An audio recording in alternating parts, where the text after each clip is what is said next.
Australian ক্রিকেটে সমঝোতার আভাস, সার্বিক ব্যবস্থায় সন্তোষ প্রকাশ বাংলাদেশ সফররত অজি প্রতিনিধি দলের। জাতীয় দলে দীর্ঘদিন খেলতে চান মাহমুদুল্লাহ রিয়াদ, ওয়ানডে র্যাঙ্কিংয়ে টাইগারদের শীর্ষ 3-এ জায়গা করে নেওয়ার প্রত্যাশা। মোস্তাফিজের বোলিং অ্যাকশন পরিবর্তন আসছে না বললেন কোচ কার্টনি ওয়ালশ, কাজ করছেন টেকনিক্যাল দিক নিয়ে। চ্যাম্পিয়ন্স ট্রফিতে নিউজিল্যান্ডের বিপক্ষে পাওয়া জয়টাই সেরা বললেন সাকিব আল হাসান, আগ্রহ নেই গণমাধ্যমের খবরে। এবং বাংলাদেশ প্রিমিয়ার লিগের পৃষ্ঠপোষক সাইফ পাওয়ার ব্যাটারি, বৃষ্টির কারণে খেলার সূচিতে আসছে পরিবর্তন।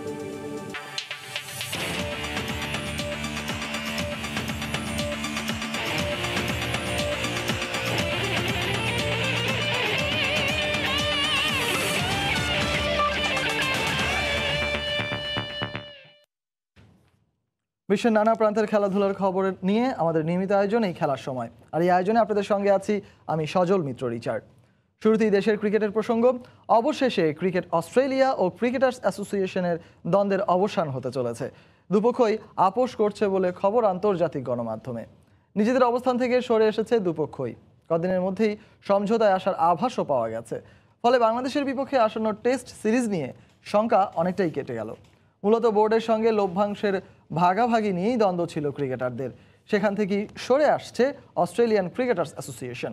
মঙ্গলবার দুই পক্ষের প্রধান নির্বাহী পর্যায়ে বৈঠক অনুষ্ঠিত হয়েছে। আগের চুক্তির চেয়ে ক্রিকেটারদের দাবি 200 মিলিয়ন অস্ট্রেলিয়ান ডলার বেশি হলেও সেটা 120 মিলিয়নে রফা দফা হবে বলে আশা করা হচ্ছে, যা আগামী 5 বছরে পাবেন ক্রিকেটাররা। আগামী 5 বছরে ক্রিকেট অস্ট্রেলিয়া 1.86 বিলিয়ন ডলার রাজস্ব পাবে বলে পূর্বাভাস রয়েছে। এসি এর দাবি তার 30% ক্রিকেটারদের দেয়া হোক, যা প্রায় 558 মিলিয়ন অস্ট্রেলিয়ান ডলার। আগামী মাসে বাংলাদেশ এবং এরপর ভারত সিরিজ থাকায় ক্রিকেট অস্ট্রেলিয়াও সমঝোতায় আগ্রহী বলে গণমাধ্যমে জানানো হয়।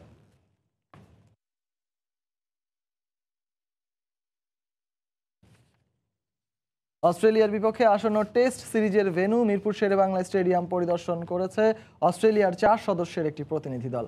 এছাড়াও আইন শৃঙ্খলা বাহিনীর কর্মকর্তাদের সঙ্গে বৈঠকও করে দলটি।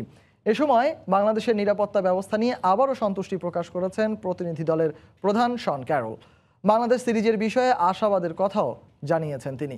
বুধবার সিরিজের অপর ভেন্যু চট্টগ্রামের জহুর আহমেদ চৌধুরী স্টেডিয়াম পরিদর্শনে যাবে প্রতিনিধি দলটি। অস্ট্রেলিয়ার বিপক্ষে ঘরের মাটিতে টেস্ট সিরিজটি হওয়ার কথা ছিল 2011 সালে। নানান ঝামেলায় সেটি হয়নি গেল অর্ধযুগেও। তবে এবার সম্ভাবনার উড়োজাহাজ উড়ছিল আকাশেই। তবে সে আকাশ আবারও কালো মেঘে ঢাকা ক্রিকেট অস্ট্রেলিয়ায় চলমান অস্থিরতায়। খেলোয়াড় এবং বোর্ডে চলমান দ্বন্দ্বে অনিশ্চয়তায় টেস্ট সিরিজটির ভবিষ্যৎ। এরই মধ্যে ক্রিকেটাররা ঘোষণা দিয়েছেন চলমান বিরোধের নিষ্পত্তি না হলে বয়কট করা হবে বাংলাদেশ সফরও।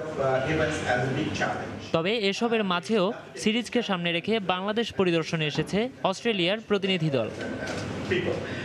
এর আগেও নিরাপত্তা পরিদর্শনে এসেছিল প্রতিনিধি দলটি। সেবার তাদের ইতিবাচক রিপোর্টেই বলা যায় সফরসূচি নির্ধারণ করা হয়েছিল। আইন শৃঙ্খলা বাহিনীর সঙ্গে বৈঠকের পর সন্তুষ্টি ঝরল এবারও। ঢাকায় আবারও আসতে পেরে আমি খুব খুশি। আজকে আমাদের সফল একটি বৈঠক হয়েছে। নিরাপত্তা নিশ্চিতে বাংলাদেশ পুলিশ এবং বিসিবি যেসব পদক্ষেপ নিয়েছে তাতে আমরা খুব সন্তুষ্ট। তবে আশঙ্কা দূর করতে পারেননি ক্যারল। বাংলাদেশের শেষ পর্যন্ত আসবে কিনা টিম অস্ট্রেলিয়া এমন প্রশ্নে অনেকটা কূটনৈতিক জবাব দিলেন তিনি। সিরিজ নিয়ে আমরা খুবই আশাবাদী। বাংলাদেশে এসে খেলতে পারলে আমরা খুশি হব এবং আমরা জানি এখানে দারুণ প্রতিদ্বন্দ্বিতাপূর্ণ খেলা হবে। তবে এখন পর্যন্ত আমরা যেটি বলতে পারি তা হচ্ছে বাংলাদেশের নিরাপত্তা নিয়ে আমরা অনেকটাই সন্তুষ্ট। সফরের দ্বিতীয় দিন চট্টগ্রামের জহুর আহমেদ চৌধুরী স্টেডিয়াম পরিদর্শন করবে শন ক্যারলের নেতৃত্বাধীন অজি প্রতিনিধি দল। নোমান আব্দুল্লাহ, সময় সংবাদ, ঢাকা। একটা সময় ঠিকই বাংলাদেশ ক্রিকেট দল ওয়ানডে র্যাঙ্কিংয়ে শীর্ষ 3-এ জায়গা করে নেবে। আন্তর্জাতিক ক্রিকেটে 10 বছর উদযাপনের দিনে এমনটাই জানিয়েছেন মাহমুদুল্লাহ রিয়াদ। বাংলাদেশের হয়ে প্রতিটি জয়ই রিয়াদের কাছে বিশেষ কিছু। আরও লম্বা সময় জাতীয় দলকে সার্ভিস দিতে চান তিনি। তাই ফিটনেস ধরে রাখাটা খুবই গুরুত্বপূর্ণ বলে মনে করেন এই স্পিন অলরাউন্ডার। 2012 সালে ওয়েস্ট ইন্ডিজের বিপক্ষে ওয়ানডে সিরিজ জয়ের অন্যতম নায়ক ছিলেন মাহমুদুল্লাহ রিয়াদ। 2015 বিশ্বকাপে ব্যাক টু ব্যাক সেঞ্চুরি কিংবা কার্ডিফে চ্যাম্পিয়ন্স ট্রফিতে অনবদ্য 102 রানের ম্যাচ উইনিং পারফরম্যান্স এখনও ক্রিকেট পিয়াসীদের স্মৃতির পাতায় টাটকা। 2007 সালের 25 জুলাই কলম্বোতে শ্রীলঙ্কার বিপক্ষে অভিষেকের পর জাতীয় দলের হয়ে 145টি ওয়ানডে খেলেছেন। ব্যাটিংয়ের সাথে গুরুত্বপূর্ণ সময়ে ব্রেক থ্রু এনে দিতে বল হাতেও অবদান রেখেছেন রিয়াদ, কিন্তু না বললেও তার মনের মাঝে একটি আক্ষেপ হয়তো লুকিয়ে আছে। ক্যারিয়ারের শুরু থেকেই নির্দিষ্ট ব্যাটিং পজিশন পাননি রিয়াদ। কোচিং স্টাফরা তাকে অনেক সময় বিভিন্ন পজিশনে বাজিয়ে দেখেছেন, কিন্তু যেখানে সুযোগ পেয়েছেন বাংলাদেশের অনেক ম্যাচ জয়ে রেখেছেন গুরুত্বপূর্ণ ভূমিকা। তাই তো তিনি বর্তমান দলের পঞ্চম ক্রিকেটার হিসেবে আন্তর্জাতিক ক্রিকেটে 10 বছর পার করলেন। কেমন ছিল এই লম্বা পথ চলা? আমার আগে মাসে ভাই সাকিব, তামিম, মুশফিক ওরা কমপ্লিট করেছে। তো পার্সোনালি আমার মনে হয় যে এটা খুব পজিটিভ একটা দিক আমার পার্সোনাল ক্যারিয়ারে। তবে আমার মনে হয় যে এর চেয়ে দায়িত্বটাও এখন আরও বেশি, কারণ আমরা এখন যেভাবে আগাচ্ছি তো রেসপন্সিবিলিটিটাও আর কি ওইভাবেই যেন কমপ্লিট করতে পারি আরও যে কয়েক বছর খেলবো। ক্রিকেট পাড়ায় গুঞ্জন আছে ভবিষ্যৎ অধিনায়ক হতে পারেন মাহমুদুল্লাহ রিয়াদ, কিন্তু তার ভাবনায় শুধু দলের জয়ে ভূমিকা রাখা। বাংলাদেশ দলের জয় বা বাংলাদেশ দলের জন্য সেটা বড় ইভেন্ট হোক বা ছোট ইভেন্ট হোক বা একটা যে কোনো সিরিজেই হোক, ছোট বড় সব কন্ট্রিবিউশনই বাংলাদেশ দলের জন্য রাখাটা ইম্পর্টেন্ট। গেল 10 বছরে আন্তর্জাতিক ক্রিকেটে বাংলাদেশের অনেক উত্থান পতনের সাক্ষী রিয়াদ বলছেন, বর্তমান বাংলাদেশ দলটি দারুণ খেলছে, সেই ধারাবাহিকতা ধরে রাখাটাই হবে চ্যালেঞ্জিং। আমি যখন স্টার্ট করি তখন হয়তো র্যাঙ্কিংয়ে আমরা 10 নম্বরে ছিলাম, এখন আমরা 6 নম্বর পর্যন্ত অ্যাচিভ করেছি। আমরা যেন মেন্টালি এভাবে নিজেদেরকে প্রিপেয়ার করি, যেন আমরা নিজেদেরকে অ্যাটলিস্ট আমি পার্সোনালি চাই ওই টপ 4 বা টপ 3-তে যেন আমাদের টিমটাকে নিয়ে যেতে পারি। আর লম্বা সময় বাংলাদেশ জাতীয় দলের হয়ে প্রতিনিধিত্ব করার সংকল্প রিয়াদের। এজন্য অবশ্য ফিটনেস ধরে রাখার ব্যাপারে আপোষহীন এই সাইলেন্ট কিলার। হুমায়ুন কবির রোজ, সময় সংবাদ, ঢাকা। জানাবো ক্রিকেটের আরও খবর। মুস্তাফিজের বোলিং অ্যাকশন পরিবর্তনের কোনো চিন্তা নেই, আপাতত টেকনিক্যাল দিকগুলো নিয়েই কাজ করা হচ্ছে বলে জানালেন বাংলাদেশ জাতীয় দলের পেস বোলিং কোচ কর্টনি ওয়ালশ। পাশাপাশি টাইগার পেসারদের পারফরমেন্সের ধারাবাহিকতার গুরুত্বের কথাও তুলে ধরেন এই ক্যারিবীয় কোচ। কাটার মাস্টার মুস্তাফিজের বলে আগের সেই ধার নেই, বিশেষ করে চ্যাম্পিয়ন্স ট্রফির পর থেকে এই কথাটি রটেছে আরও বেশি। অনেকে বলেন বোলিং অ্যাকশন পরিবর্তনের জন্যই সেরা ছন্দ খুঁজে পাচ্ছেন না দ্য ফিজ, আর এজন্য পেস বোলিং কোচ কর্টনি ওয়ালশকেও দায়ী করা হয়, যদিও তা একেবারেই অর্থহীন ক্যারিবীয় কোচের কাছে। মুস্তাফিজের বোলিং অ্যাকশন পরিবর্তন নিয়ে আমি কিছু ভাবিনি, তেমন কোনো চিন্তাও নেই আমার।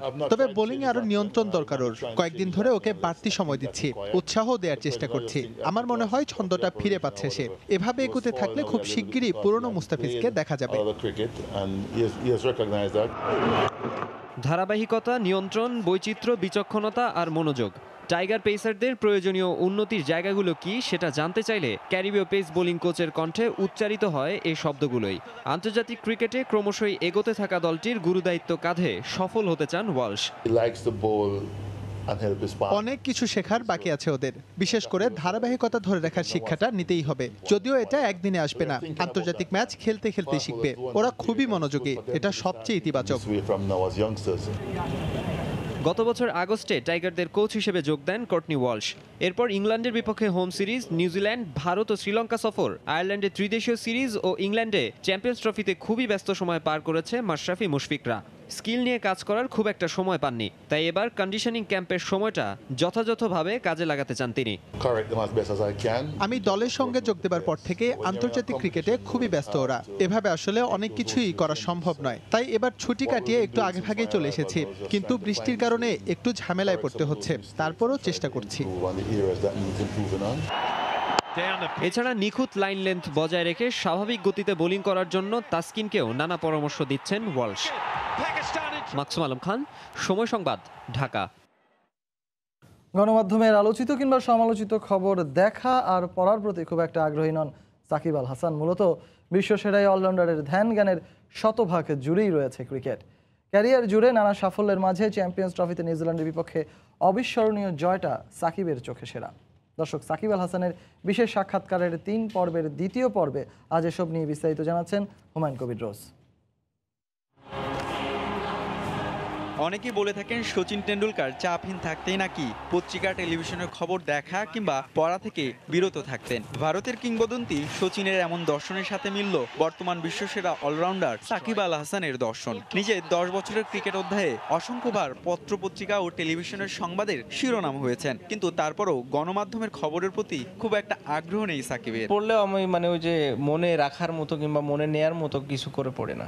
আমার ভালো লাগে না, আমি অত ইন্টারেস্ট করি না। আমার কাছে মনে হয় ক্রিকেটের বাইরেও লাইফ আছে, সো আমি ওগুলো নিয়ে থাকার চেষ্টা করি। সাকিব বর্তমানে 3 ফরম্যাটে বিশ্বসেরা অলরাউন্ডার। বাংলাদেশের অনেক জয়ে আছে তার মহামূল্যবান অবদান, কিন্তু ব্যাট বলে যখন কিছুটা বাজে সময় আসে নিন্দুকেরা সমালোচনায় মুখর হয়ে ওঠেন, কিন্তু তাতে মাথা ব্যথা নেই তার। আমার অ্যাবিলিটি নিয়ে আমি অনেক বিশ্বাস করি এবং আমি ওটাকে ব্যাক করার চেষ্টা করি।